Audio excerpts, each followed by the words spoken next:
Hola a todos, esto es Every Part Sports Stamp y yo soy Sandy Cohen desde Bogotá. Bon voyage.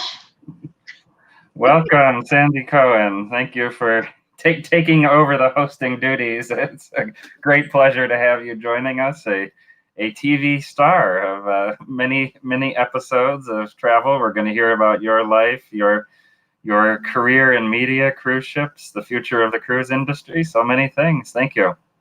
Thank you. Hello, how are you?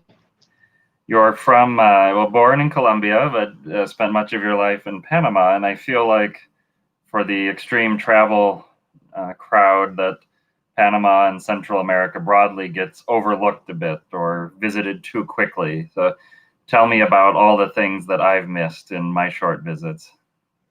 Yes, I was born in Colombia, but I lived all my life in Panama. And I'm still living in Panama, but now I'm during the quarantine, I'm in Bogota. But yes, Panama have beautiful places to visit, beautiful. For example, San Blas with the Cunayala Indians and the beaches and the sea and the white sand is like comparing to Maldives or places like that. Bora Bora, beautiful place. And then Bocas del Toro also. It's a place with many islands. You see the dolphins, the turtles over there, virgin areas, beaches. And those places, so if you haven't been there, you have not been in Panama. Besides the Panama Canal that I know that's the number one place to go. But outside the city, there are many places, nice places. Also Chiriquí, in the border with Costa Rica. It has a very nice green areas for trekking, for rafting, and that's the area where the famous coffee from Panama comes out in Boquete. And Panama is a very nice place to go, to stay. We also handle the dollar, so there's no devaluation. It's modern, very modern. It's like people call it the Dubai of Latin America. It's very similar to Miami, and it's a very nice place to be. I love my country. I love Panama. That's an interesting. We're getting an echo. Did something change in the setting? Okay.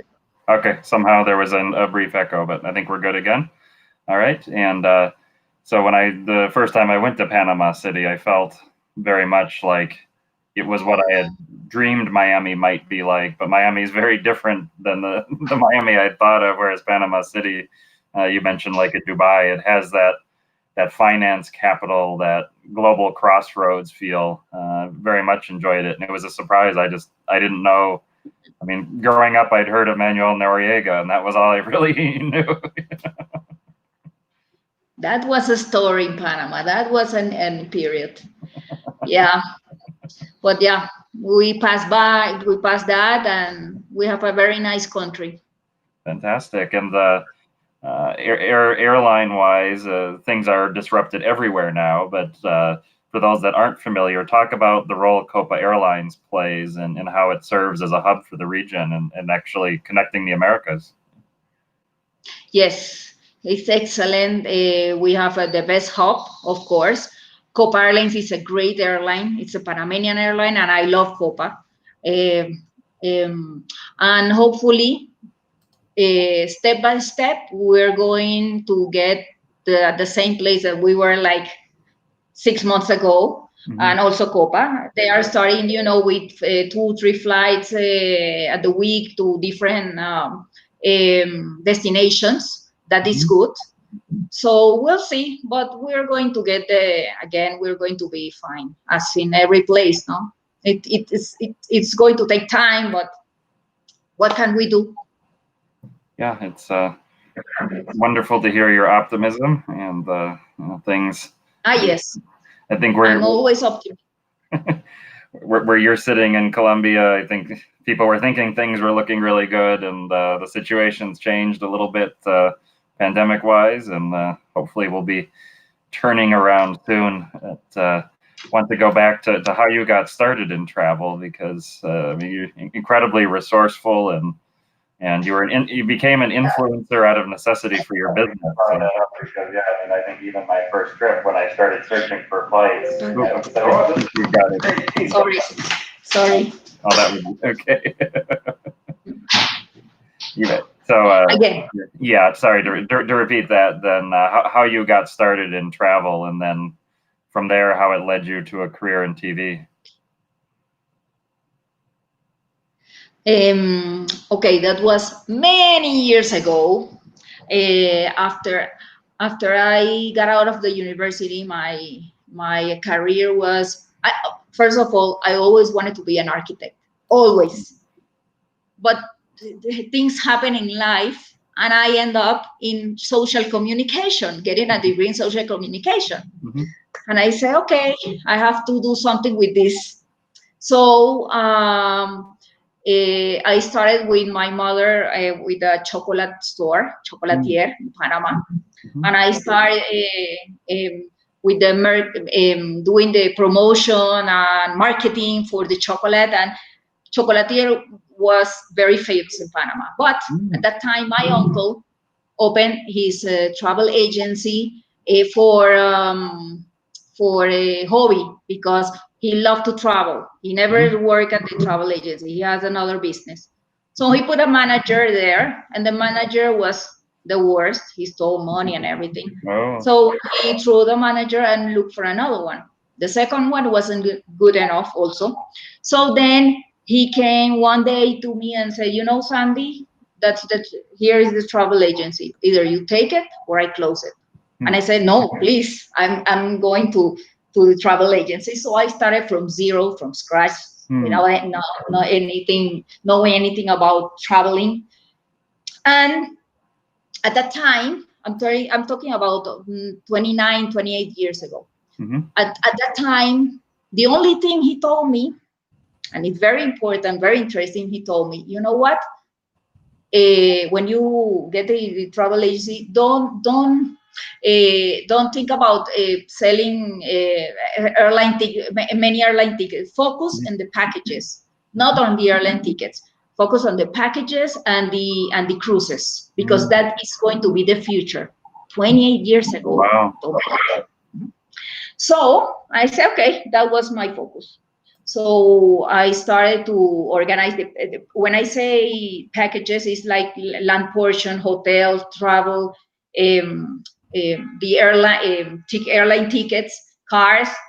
And at that time, Copa started to fly to Cuba. So we started with the packages to Cuba. We were like #1 selling in Cuba from Panama.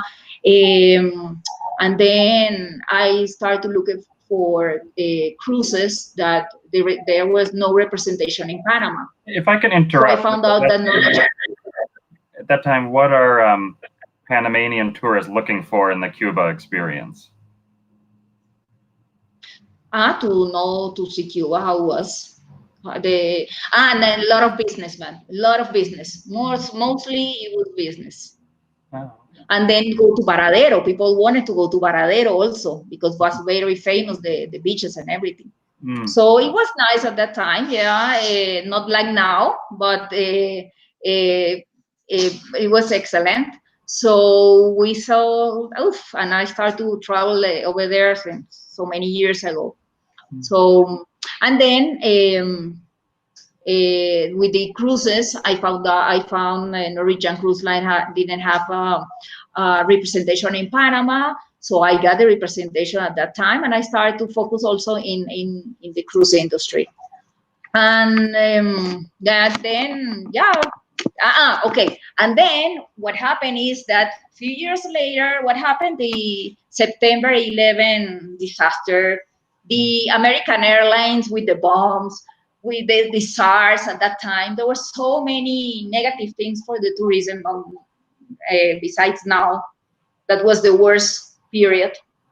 And there was nothing that I could do to put the people to travel again, because the people were scared.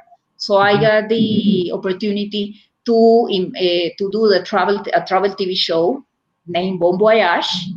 Um, and the idea was that I was going to travel me and show the people that anything was happening in Disney or in Cancun or in Costa Rica, everything was, and people were traveling and having a good time. So I started with that. I asked a friend to help me with all the so to learn, because I never did that, even though I had the degree in social communication for TV production and everything, but in the real thing is different, no? So we started to travel, and also since I was in the I was in the travel industry at that time with the travel agency. Also, I went to a lot of travel shows in the States, in Europe, and everything, and I started to look for the ministries of the tourist ministries of every country. So for Bon Voyage, I always got in touch with the ministry or the office of tourism of each country. So we always were invited. And it was a very, very nice experience because we were invited. We went to the best hotels. We had all the tours, the itinerary, the permits to film, a driver with car, with a guide and everything. And I started 17 years ago, 15 years ago. And we went every 3 weeks. We were filming in different countries every 2 or 3 weeks. It was a lot. We have to film with the sun, with the hot weather, under the rain, with the hot weather and cold weather, and it was a lot of work. And I did that for 10 years. Wow. I was the director. I did the ¿cómo se dice los guiones? The scripts. I organized the itineraries and everything. And at the end, at 10 years later, I was very tired, very tired. We had to work from 5 in the morning to 12 at night, 10 days in a row. Wow, it was a lot. But it was a very good experience. Yeah, when I think of business people that regularly fly, that 10 years is about the limit that any of them keep that up. And you were doing full television production, not just the typical business person. Exactly. Yeah. Yes, because it was and it's still my passion. But my body said, no more. Yeah, I can't. So I decided to take a sabbatical at that time. Huh? What is a day of filming like? What time are you awake? You've got to do makeup, preparation, all of these things. How is that 24 hours? Yes, sometimes we had to be in a certain place at 5 o'clock in the morning. Yeah, ready with my microphone, filming.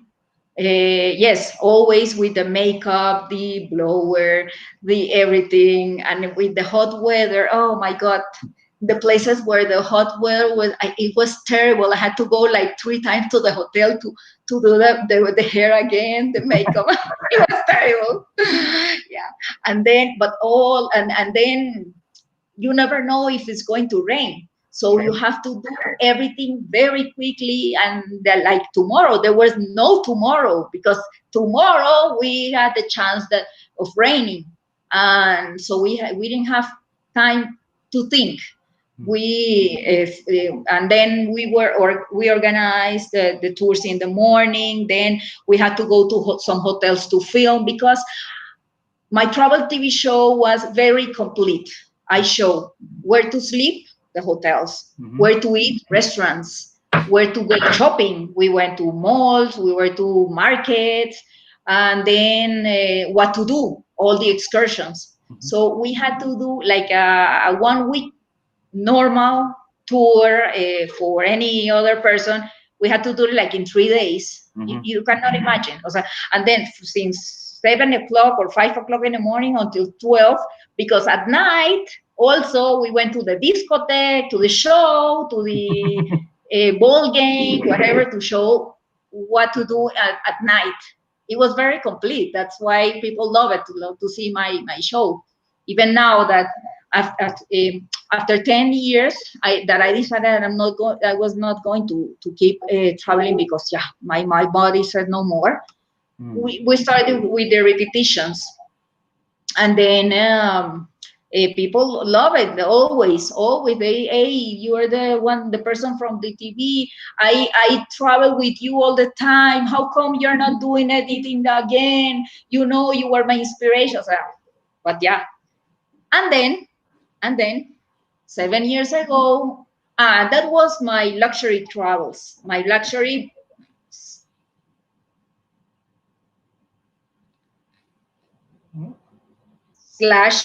work. I went to the best restaurants, best places. It was very nice.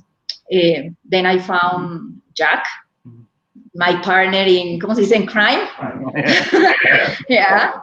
And then I started to travel with him. Yeah, for me, travels for me, because now, 7 years ago, I started to enjoy traveling. Before it was working, looking everything through a camera. And then with Jack is the extreme travels. So I keep organizing the luxury travels, and I keep organizing the extreme travelers, like Marquetalia, Congo, Sudan, places like that. And with me is the luxury region, 7 Seas cruises, the Norwegian Bliss to Alaska. It's like that. Talk about that as a couple finding some kind of balance that may not be 50-50. How do you arrange who gets to plan what trip and how long? With me is that if I have for example, I love to organize groups to travel with me. People love to travel with me. So I organize like hashtag Viajando con Sandy. When you see that ad with any tour, people knows that is hashtag traveling with me. No, so those are the trips that I plan. I said in advance, okay, we're going to organize this trip to Turkey and Dubai. So, and then what we do is we travel with my group, for example, and then Jack takes the other ¿cómo se llama after we do my part of my group, then he organized the other part. So we continue the extension. Yeah. So last time, for example, in November, that was my last excellent, beautiful trip to Turkey and Dubai. Then we continue to Egypt, Nile River, then to Kuwait, then to Bahrain, and that's his part. My part was the other one, traveling with 50 people, So we have a balance. It's a perfect balance. And I think traveling with your grandchildren, and at least one of your grandchildren is watching along on YouTube, and other family members are asking if they can understand your English. So this is a family affair today. Talk about traveling with grandchildren. Alia and Rachel, they are looking in YouTube. Okay, Alia and Rachel, they are my oldest granddaughters. The others are very small, like say 3 months, 1 year, 2 years, and 3 years. So Ali and Rachel, they love to know always where are we going. I gave them a book, an atlas book, so they can find where we were going. So I told before we leave, I say, hey, Alia, Rachel, we're going to Bahrain or to Egypt, whatever, or Spain. Look for the place, look for the country in the atlas and tell me what's the capital, for example. No? So that's why they started to get involved in traveling. They always tell me, Abuela, I want to go with you, or take me, or I die to go to Spain. O sea, she's 8 years old. And the other say, yeah, me too. So I'm waiting for them to grow up, and their mother, if she's listening. So Michelle, when they grow, they are coming with me. I don't know what are we going to do. That's Oh, fantastic. I suppose that the you know, grandparents can get away with more extreme travel than parents are willing to do sometimes. So I think yes. they have a lot to look forward to. No, and they cannot understand that I go to the jungle, to the Congo or Marquetalia and sleep in tent or there without bathrooms. I love it. Huh? I don't care. I love to go in the luxurious cruise, and also I love to go to camp or be in the jungle. I love it. You mentioned two trips there. One that's one of dreams, and one that maybe a place not everyone's familiar. So first, talk about Congo. Congo. Okay. I love animals. Everybody that knows me, I know that I love animals. I'm even vegetarian. I don't eat animals. So one of my dreams was to see the gorillas. So a few years ago, we planned to go to the Congo, Rwanda, and Uganda to see gorillas. So in one trip, we went to 3 trekkings. But the one that I loved the most, it was in the Democratic Republic of Congo, in the Bukavu National Park. It was easy to get there. It was a safe place, safer than Goma and Virunga National Park, because when we went to Virunga, we were in the middle of a shooting. Okay, so we had to run and everything, and I love it. I don't care. I'm a journalist, but the rest of the people, they were dying. But we went to Bukavu. It was very easy. It was like 30 minutes trekking and a very easy trekking. And then suddenly we were in front of a beautiful, beautiful, big, huge gorilla family. They were posing for us. It was beautiful. So we stayed like the hour, 1 hour, and they were like walking in front, in the side, and there were the big ones. They were sleeping, the big papa were there. And then when the time was we had to leave like an hour, because they only leave you like 1 hour. And I said to the rangers, please, I want to stay, please, please, please. And they said, okay, no problem, 5 more minutes, and 5 more minutes, and 5 more minutes. But they were so nice people. So I recommend that. It's a place in conflict, but I love it. I love it, and that's one of the few places that I would love to go back again and to see the gorillas. It was a very nice experience. What other animal experience have been memorable for you? You should see my Instagram. I've in South Africa, I worked with I was in un refugio, in un sanctuary, in Kruger Park. And the person in charge, the manager of the sanctuary, I was filming. So he asked me, "Do you want to walk with the? It's the time of the to walk the lions. Do you want to walk with them?" And I said, "Yes, of course." So I went to walk with 2 lions. Oh my God, beautiful! That day I could die. I could go to heaven happy. So my cameraman and the assistant, they were like 3 meters away, and because they were so afraid. And I said, please. So I walk, and the pictures are in my Instagram. Then okay, that you will love it. For many years, I was the face of Panasonic. I used to do the cameras, the Lumix, the Panasonic. I used to do the TV commercials for Panama. So you don't know it, but I am a little bit crazy also. So I started with the Lumix. Oh my God, that was an experience. So the first time that they gave me a camera with the Mega OES stabilizer, I think it says, the new one.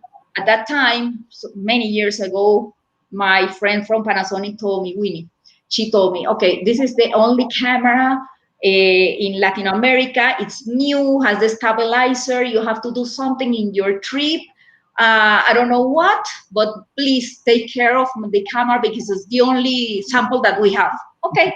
So at the time, my trip was to Ecuador. So I said, Ecuador, what I'm going to do in Ecuador? Okay, with the camera. Okay, I went. So I asked the guide, hey, I have to do something for Panasonic, something that is moving, and I don't know. You think where we can what I can do? And he told me, I know. Okay, let me. I will tell you when the time comes. So you do your travel to use. And I say, hey, whatever you want to me to do, no problem, but no bungee. No, no, please, not bungee. I hate bungee. I hate the free fall. So, okay, after 3 4 days, he told me, okay, we are here in Baños. I think this is the place that where you can do your travel, your ad for Panasonic. And I said, okay, good. So he told me, okay, we're getting there. So when we get there, we are in front of two bridges, and I see that one bridge there's a bungee jumping. Mhm. And I told the guy, hey, I told you that I don't do bungee jumping. I said, no, no, no, it's not bungee jumping. It's pendulo. Pendulo, ¿cómo se dice pendulo? Pendulum. And I said, what is pendulum? No, bungee jumping, you fall, your fall is from your toes and, the bungee. But pendulo, you put an arnés and you go like that. I said, are you crazy? I'm no, I can. No, no, no, you have to do it. So there were so many people like in the pendulum, whoop, hey, buenísimo, wow, wow, wow. Okay, and I said, okay, I'm going to try for Panasonic. So I do my presentation. I have the new camera. I'm going to show you that when I go with the pendulum, I will take pictures. It's going to be neat and that, so and so. So I go into the bridge, Mhm. and I see down and I paralyze. And I say, I can. No, you do. And the cameraman like, go, la, yeah, throw yourself. I can. I am paralyzed. I cannot do it. So at the end, I told the guy, you know what? If you don't throw me, I will never move my feet to kill myself. So he told me, okay. So he grabbed my like that, like, are you ready? And I said, with the camera, with the camera in my hand. I said, yes. I said, throw me, boom. And I went like, wow. So the first time it was like that, Mhm. and again, and again. Mhm. And then when I was like here, the people, the cameraman, and they were like, the camera, put on the camera. And I said, okay, okay. So yeah, it was like that. And I said, I start taking pictures. Mhm. I got so good pictures because at the same time, in the other bridge, the other guy that was doing bungee jumping, we did like that, like that. So I took the Ah. picture, and I took the picture. Wow! So from that time, I didn't know what I was doing, but from that time, every month I had to do something better and better and better. It was so difficult. Few months later, we had to go to ¿cómo se dice? En el Amazonas, to Manaus, Brazil. Mhm. So I said at that time, the same camera for Panasonic, the new thing, it was the case for the water. Mm. So I said, Manaus, water, piranhas. Yeah. So I called the guy that was organizing everything. I say, hey, I have to do something for Panasonic. I want to film, to take pictures of the piranhas in the sea, in the river. Is this safe? Yes, this is safe. And I said, but the piranhas eat people. Yes, but if you take care of yourself and you don't have any cut, no blood, Mhm. you are not going to have any problem. I said, okay. So I had 2 weeks to be prepared, no cuts, no anything. And then the day came. The hotel in the middle of the jungle. They had a many swimming pools, small. They took out the old water. They put the new fresh water, so it was clean. they fish like 15 piranhas and they put it in the pool. So my son came at that time and he went before me to the swimming pool to start filming because my cameraman, they were so afraid. They were like, I don't know how many meters away. So my son had the camera with in the water, the filming for film, and I had the Lumix, the Panasonic. So I started taking the picture, and he was filming me inside the swimming pool with the piranhas. And then the people made me a joke, and they had a boa constrictor.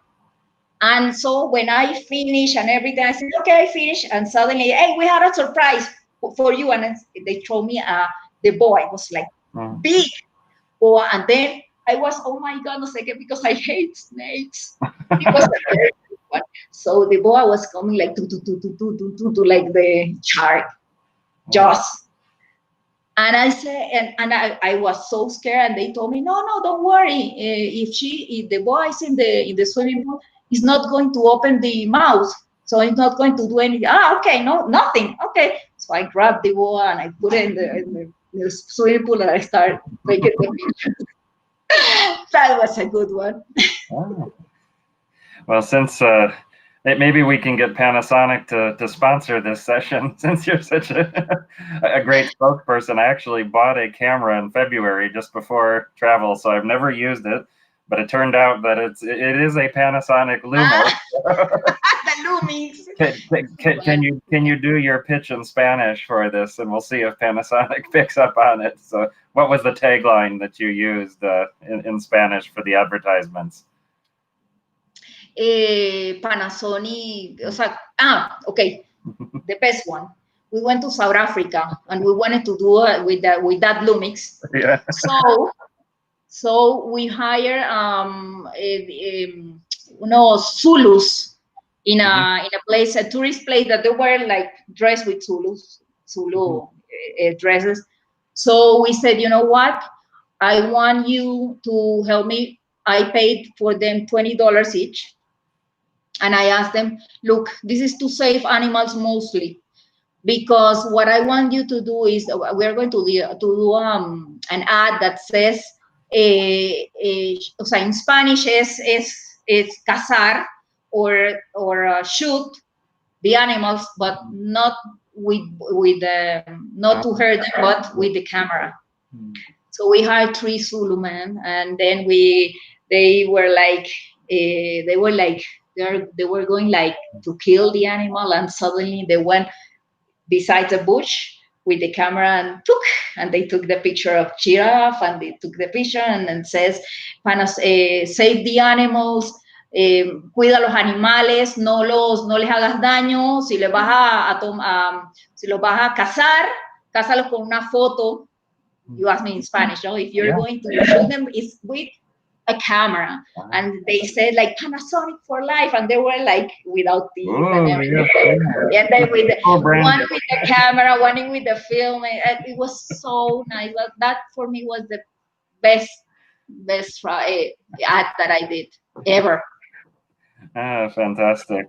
That's incredible. And one of your specialties is the cruise industry, and Devjit in the comments, he's asking about the future of travel. So he said, can you compare the post 9/11 travel downturn to the current downturn, and what are the major changes that you're going to see that will last for the next years?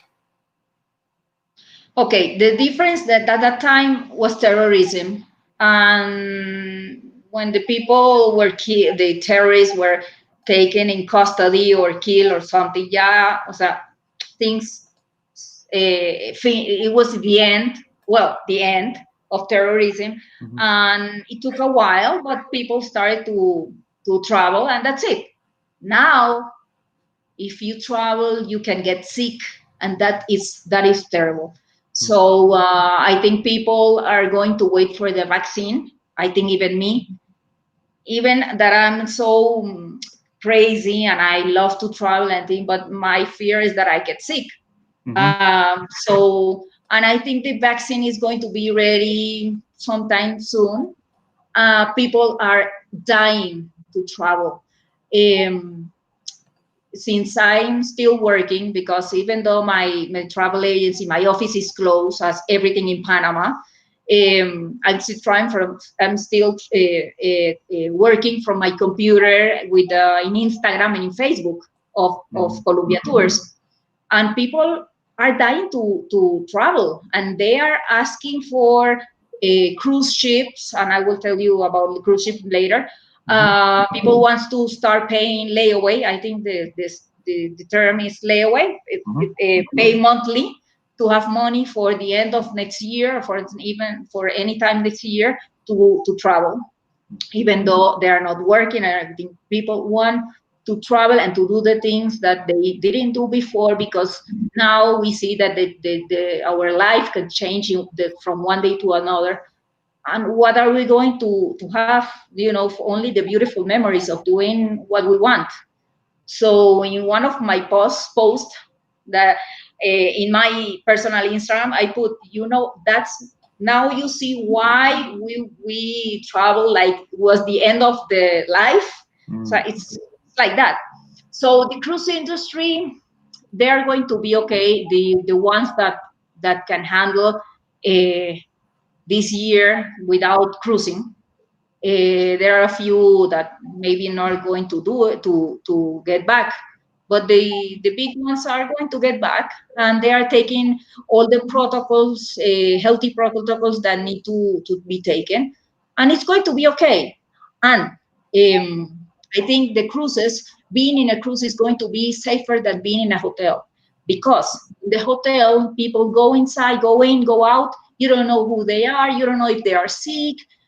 You don't know anything. But in the cruises, if you're going to be in a cruise, you have to be to go with your certificate. They are going to take all the measures to know that, to be sure that you are okay.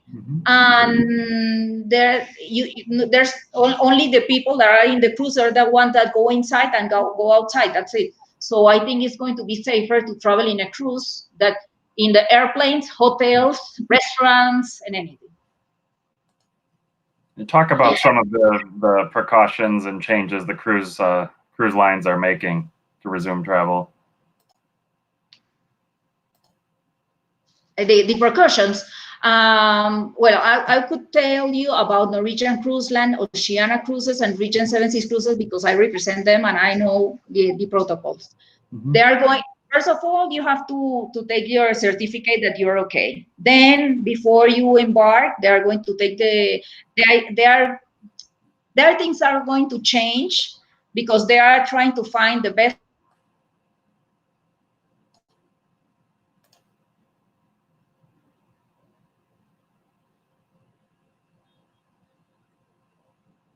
We've got a little hiccup in the connection. Should be back in just a moment. Hello. Yeah, you're back now. If you can go ahead. Yeah.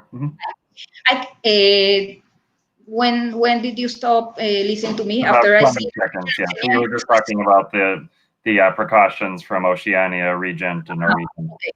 Yeah. So they're looking for the best modern thing to take the temperature and to know before you embark that you are okay, no COVID, negative. So they are going to they are changing all the air, ¿cómo se dice? Las cosas del aire, the filtration and silk circulation. Yeah. Yes. That kills like 99.9% of the bacteria. The fumigation, se dice fumigación. Fumigation, they're going to fumigate every day, many times a day, every place, also the cabins, for example. They are going, I don't know if they are going to, that was, I didn't know, I don't know yet if they are going to put cameras in all the areas to feel the temperature, okay, in the public areas. The cruises are going to start with 70% of their capacity for the social distance. The buffet restaurant, the buffet is going to be open, but it's going to be in a different way. So instead of you going to serve your plate, they are going to serve you, and then so you don't get near the food. And they're going to leave some spaces, like one floor in the, or half floor or one floor in the ship, exclusively for if there's any case of COVID. That is going to be the area of quarantine, and they are going to, in every itinerary, there is going to be the the a place that a country, a city, a port that is going to allow the ship to go there and to leave the passenger in a hospital. O sea, the thing that happened before is not going to happen again. I don't think so. So in every itinerary, there is going to be a place to leave the person if there's someone sick in the ship. And the tripulation also is going to be very strict and everything, and they're going to take the measurements. Fantastic. And, let's close with a place you mentioned of your travels, a recent, very special trip in Colombia. Tell us, what is Marquetalia and what was that trip? Marquetalia. Marquetalia, I think the people that went, the group that we went in trip, the Extreme Travelers, I always said that we were the lucky ones. Lucky ones because the only tourists that have been there, I think, in more than 50 years, maybe more. We got lucky because we were very, we had a lot of security. Marquetalia is where this Las FARC started 50 years ago, 50 something years ago. And it was one of the dangerous places to be ever in the world, I think. And now with the peace process and the peace agreement, the people from Marquetalia, the population, and also ex-FARC members, they wanted to do that place, to turn that place into a tourist area. So we were the first ones to go there. We had a lot of help and security from the FARC people, from the military of Colombia, from the government, from the United Nations. And at the end, we were like 300 people, but the world travelers, we were like, ¿cuántos éramos? 36 people. We were the tourists, extreme travelers, crazy extreme travelers. We went first to El Oso. It was like a base. We slept in sleeping bags, but in floor, in a cement floor, with restrooms next to us. But at the next day, we went to Marquetalia. We had to take a jeep, like for few hours, then take horses, and then ride in horses by like a few hours more. And then suddenly there was this mountain. That's it, a mountain. No restrooms, no nothing. So we slept in tents, and the restroom, don't ask. Don't ask, because there was no restrooms. And then there were many soldiers from the military from Colombia taking care of all the security. It was very, very nice experience, unique experience, and sadly now, I don't know, it's not so safe, and I don't think it's going to be again or sometime soon. So that's why I'm telling you, we were the lucky ones to see the place, to feel it, to see how they live for so many years. The people from Las FARC, they live in the jungle like that, 50 years without anything. And it was a very, very nice experience, unforgettable. And I feel lucky that I went there and I experienced that. Well, that's incredible. And the safety situation is the peace process is having problems. More or less. Let's see. Okay. It's not so safe now because there are some people from Las FARC that they are going back. They I don't know. I don't know what happened. It's not my thing. It's political. I only take care of the tourist travel, but I know it's not safe now. Okay. So those listening, be cautious. This was a very, I think the planning, as I understood, took almost or more than a year, right? And this is Yes. with many negotiations, diplomacy, as you said, government agencies. This is not something to encourage people to attempt casually on their own, but incredible that you were able to take part in that experience. Yes, 300 people at the end, between the militaries, the police, people from Las FARC, people from the countryside. That they are not political, but they were like the one that took the bring the horses, prepare the food. It was very, very nice. It's sad that you couldn't come. I was committed on a different kind of diplomacy, spousal diplomacy, for a trip that I couldn't just say I will be camping with horses on the other side of the world, and you're expecting me to be. So we sometimes miss things, and in retrospect, I regret it even more that it wasn't possible. An incredible thing, and you're such an optimistic, upbeat person.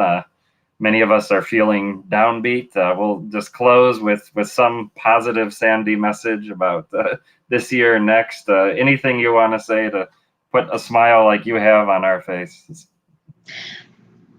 The only thing that is left is to be positive, because it is difficult now, but there's going to be the day that we're going to have the vaccine, and that's it.